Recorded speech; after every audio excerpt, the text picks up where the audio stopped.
বাঘটোক মাতি মাতি লৈ যায় এটা পোহনীয়া কুকুৰৰ দৰে যেনেধৰণে গৃহস্থ আগে আগে যোৱাৰ পিছত বাঘটো পিছে পিছে যায় ঠিক তেনেধৰণে সেই চুৰা বেজৰো এনেকুৱা শক্তি আছিল যে বাঘটো তেওঁৰ পিছে পিছে গৈ সেই জালৰ ভিতৰত সোমাই যায় মায়ঙে বাঘকো বশ কৰি কুকুৰৰ পোহনীয়া কুকুৰ যেনেকৈ গৰাকীৰ পিছে পিছে আহি থাকে ঠিক তেনেকৈ মায়ঙে বাঘকো বশ কৰিব পাৰিছিল ৰক্ষা বন্ধন ৰছী একোডাল তেওঁৰ পৰিয়ালৰ গোটেইবিলাককে পিন্ধাই থৈ যায় নহ'লে সিফালে বাঘ ধৰাৰ লগে লগে ইফালে তেওঁ পৰিয়ালত ক্ষতি কৰে গোটেই হাবিখনৰ চাৰিওফালে যেতিয়া এন্দুৰৰ মাটি ছটিয়াই থৈ আহিব তাৰপিছত বাঘ তাতেই থাকিব তাৰ পৰা কোনো পধ্যে ওলাই যাব নোৱাৰে এইবিলাক জালেৰে বাঘ বান্ধা হৈছিল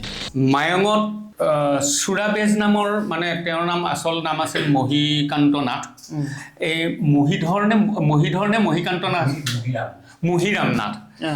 মহিৰাম নাথ নামৰ এই মাজত যিটো প্ৰতিচ্ছবি দেখা হৈছে এইটো মহিধৰৰ প্ৰতীক আৰু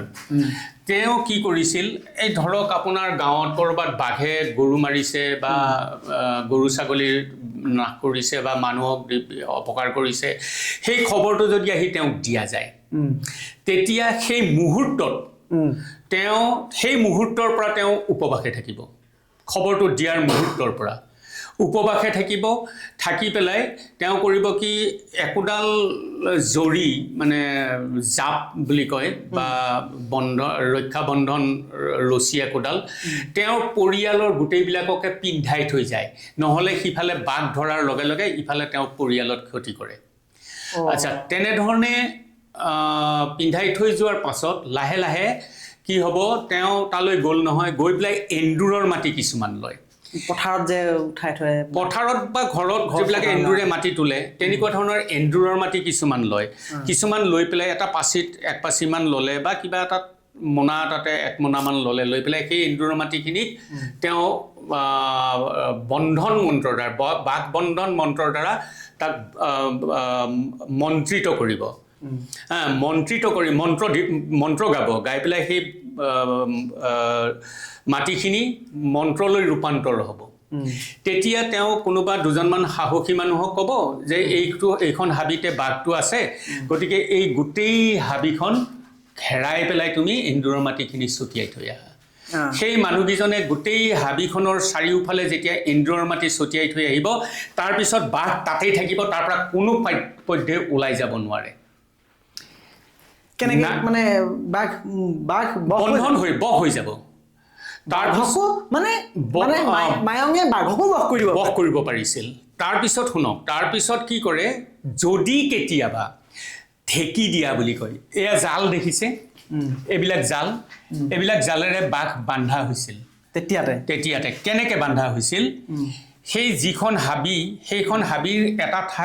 এফালে এনেকুৱা ধৰণৰ জাল কিছুমান পাতি তাত মানুহ ৰৈ থাকিব ইয়াত আছে মই এবাৰ দেখাবলৈ অনুৰোধ কৰিম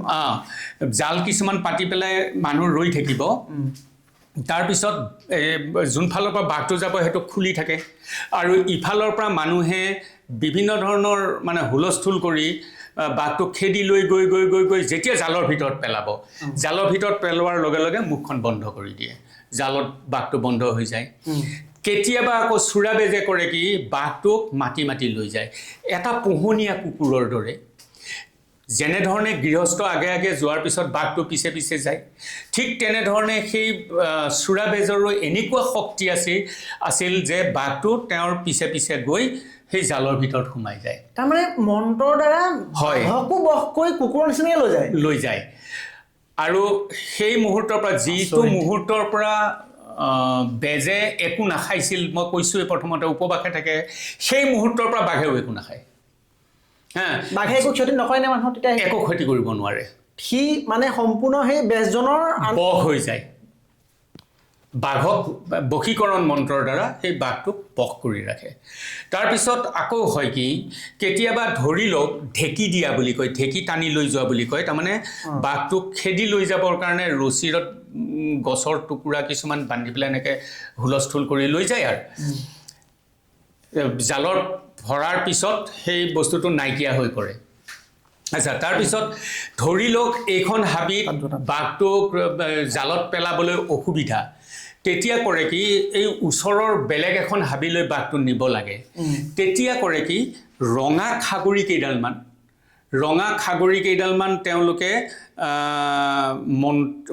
অভিমন্ত্ৰিত কৰি পেলাই এই ইখন হাবিৰ পৰা সিখন হাবিলৈ এনেকৈ দুইফালে ৰঙা খাগৰি পুতি পুতি এটা বাটৰ সৃষ্টি কৰে তাৰপিছত এইখন হাবিৰ পৰা য'ত বাঘটো আছে সেই বাঘটো থকা হাবিৰ পৰা বেজে গৈ থাকিব তাৰ পিছে পিছে বাঘটো গৈ পেলাই সিখন হাবিত সোমোৱাৰ লগে লগে তাৰ চাৰিওফালে মানুহ থাকক যদিহে সেই যিটো বাটটো দিছে সেই বাটটোৰ ভিতৰত যদি মানুহ নাথাকে তেতিয়াহ'লে কোনো ক্ষতি নকৰে তাৰ গাতেই লাগি থাকক লাগিলে একো অসুবিধা নাই তাৰপিছত তেনেকৈ লৈ যাই পেলাই সেইখন হাবিত গৈ পেলাই বাঘটোক বশ কৰি পেলাই বৰ সঁচাকৈ বৰ আচৰিত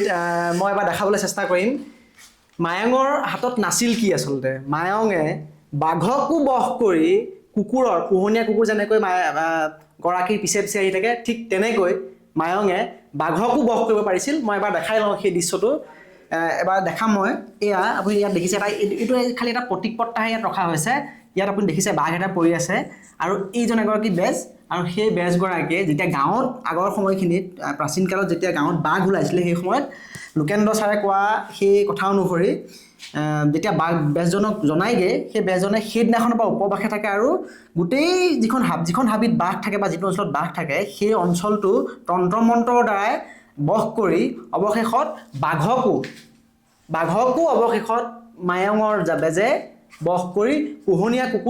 পোহনীয়া গৰু ছাগলীৰ নিচিনাকৈ লগত লৈছিল চাব ভুল হোৱা নাইতো একদম ঠিকে আছে